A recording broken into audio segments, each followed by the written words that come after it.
Khammam Congress సీటుపై suspense కొనసాగుతోంది. Khammam parliament స్థానానికి అభ్యర్థి ఎంపిక హైకమాండ్ కి తలనొప్పిగా మారింది. ఖమ్మం పార్లమెంట్ సీటు అంశం రోజుకో మలుపు తిరుగుతోంది. రోజుకో పేరు వినిపిస్తోంది. జిల్లాకు చెందిన అమాత్యుల పంచాయతీ ఏఐసీసీకి చేరింది. పొంకులేటి వియ్యంకుడు, రామసహాయం, రఘురాం రెడ్డి ఇప్పటికే రెండు సెట్ల నామినేషన్ ని దాఖలు చేశారు. అలాగే రాయల నాగేశ్వరరావు సైతం నామినేషన్ ని దాఖలు చేశారు. మరోవైపు పోట్ల నాగేశ్వరరావు కూడా నామినేషన్ వేశారు. అయితే పారాషూట్ నేతలకు కాకుండా పాత కాంగ్రెస్ వాళ్లకే టికెట్ ఇవ్వాలంటూ స్థానిక నేతలు డిమాండ్ చేస్తున్నారు. రాయలకే ఖమ్మం టికెట్ ఇవ్వాలని పార్టీ జిల్లా అధ్యక్షుడు పువ్వాళ్ల దుర్గాప్రసాద్ కి వినతులు వెల్లువెత్తుతున్నాయి. రేపే నామినేషన్ కి ఆఖరి రోజు కావడంతో జిల్లా నేతల్లో కార్యకర్తల్లో ఉత్కంఠ నెలకొంది. మరింత సమాచారం అందిస్తారు మా ప్రతినిధి సైదులు. ఖమ్మం కాంగ్రెస్ సీట్ పై ఇంకా సస్పెన్స్ వీడట్లేదు. అభ్యర్థి ఎవరు అనేది ఖరారు కాలేదు. ఎప్పట్లోగా క్లారిటీ వచ్చే అవకాశం కనిపిస్తోంది? ధనలక్ష్మి, ఖమ్మం పార్లమెంట్ సీట్ ఇప్పుడు రాష్ట్ర రాజకీయాల్లో హాట్ సీట్ గా మారిందని చెప్పుకోవచ్చు. ఇంకా ఖమ్మం పార్లమెంట్ సీటు పైన కాంగ్రెస్ పార్టీ అధిష్టానం ఇంకా ఎవరు అన్న దాని మీద కూడా అభ్యర్థులు తేల్చలేక సస్పెన్షన్ కొనసాగుతుంది. ఈ రోజు మధ్యాహ్నం లోపు కూడా ఈ సస్పెన్స్ కు తెరపడే అవకాశం కనిపిస్తుంది. ఇప్పటికే పొంగిలేటి శ్రీనివాసరెడ్డి, వియ్యంకుడు, రఘురామరెడ్డి ఇప్పటికే 2 సెట్ల నామినేషన్ దాఖలు చేశాడు.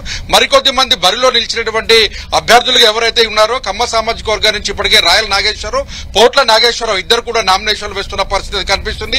మరోపక్క చూసుకున్నట్లయితే ప్రసాద్ రెడ్డికి టికెట్ రాబోతుంది అని చెప్పేసి కూడా వైరల్ అవుతున్న పరిస్థితి. అయితే అమాత్యులకు ఉన్నటువంటి పట్టుబట్టి తమ అభ్యర్థులు తమ కుటుంబ సభ్యులకి టికెట్ ఇప్పించాలని చెప్పేసి పదే పట్టుబడుతున్నటువంటి నేతల పంచాయతీ ఏఐసీసీకి చేరింది.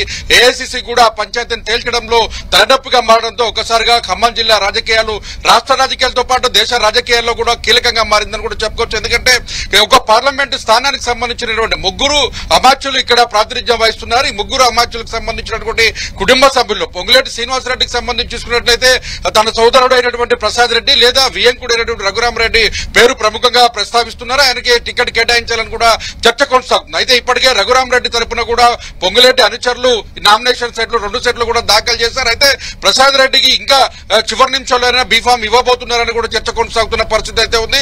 అదే స్థాయిలో బట్టి విక్రమార్క సంబంధించి చూసుకున్నట్లయితే మల్లు నందిని లేదంటే ఖమ్మం సామాజిక వర్గం నుంచి రాయల నాగేశ్వరరావు కూడా సీట్ కేటాయించడానికి ఒత్తిడి చేస్తున్న పరిస్థితి. ఇప్పటికే పారాషూట్ నేతలంతా కూడా వచ్చి ఖమ్మంలో ఉన్న కాంగ్రెస్ పార్టీని ఆక్యుపై చేశారు.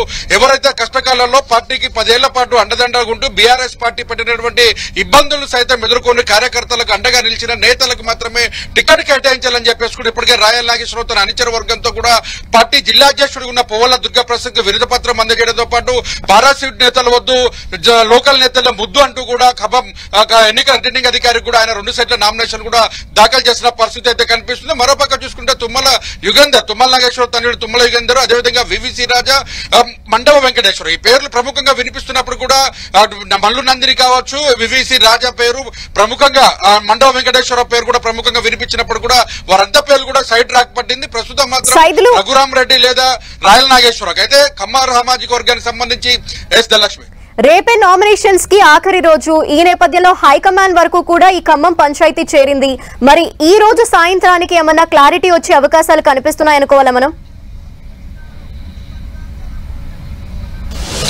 ఎందుకంటే రేపు సాయంత్రం లోపు నామినేషన్లు ఆఖరి రోజు కావడంతో కార్యకర్తల్లో కూడా ఉత్కంఠ రేగుతున్న పరిస్థితి. ఎందుకంటే ఉమ్మడి ఖమ్మం జిల్లాలోని 10 నియోజకవర్గాలకి సంబంధించిన దాంట్లో కూడా మొత్తం 9 నియోజకవర్గాల్లో కూడా కాంగ్రెస్ కూటమి విజయం సాధించింది. కాంగ్రెస్ కొత్తగూడెంకి సంబంధించి చూసుకుంటే కాంగ్రెస్ మద్దతు సిపిఐ అభ్యర్థిగా ఉన్నటువంటి కూరనేని సాంబశివరావు గెలుపొందారు. ఆ తర్వాత భద్రాచలంలో గెలిచినటువంటి బీఆర్ఎస్ అభ్యర్థి అంటే ఒకే ఒకడు తెల్ల వెంకటరావు కూడా ఆయన కూడా కాంగ్రెస్ పార్టీలో చేరారు. ఓవరాల్ గా చూసుకుంటే 10కి 10 స్థానాల్లో కూడా కాంగ్రెస్ పార్టీ విజయం సాధించింది. కాంగ్రెస్ అత్యధిక మెజారిటీ కూడా వచ్చే అవకాశం ఉంది. కాబట్టి ఇప్పటికే ఖమ్మం పార్లమెంట్ సెగ్మెంట్ లో 2,65,000 ఓట్ల మెజారిటీతో కాంగ్రెస్ ఉంది. అదేవిధంగా మహబూబాద్ పార్లమెంట్ లో కూడా 2,50,000 మెజారిటీ కాంగ్రెస్ పార్టీకి ఉంది. అయితే ఇక్కడ రోజుకో పేరు గంటకో పేరు మారుతున్న పరిస్థితి ఉంది. ఇప్పటికే ప్రియాంక గాంధీ పేరు కావచ్చు, సోనియా గాంధీ పేరు ఇట్లా ప్రముఖంగా పేర్లు వినిపిస్తున్నప్పుడు కూడా నేతలు, జాతీయ నేతలు ఎవరు కూడా ఇక్కడ పోటీ చేసేందుకు సుముఖంగా లేకపోవడంతోనూ పార్టీ అగ్రనేతలకు తలనొప్పిగా మారిందని చెప్పుకోవచ్చు. అమాత్యులు 3 కాదని ఇప్పటి ఇంతవరకు మొత్తం రాష్ట్రంలోనే కమ్మ సామాజిక వర్గానికి సంబంధించి చూసుకుంటే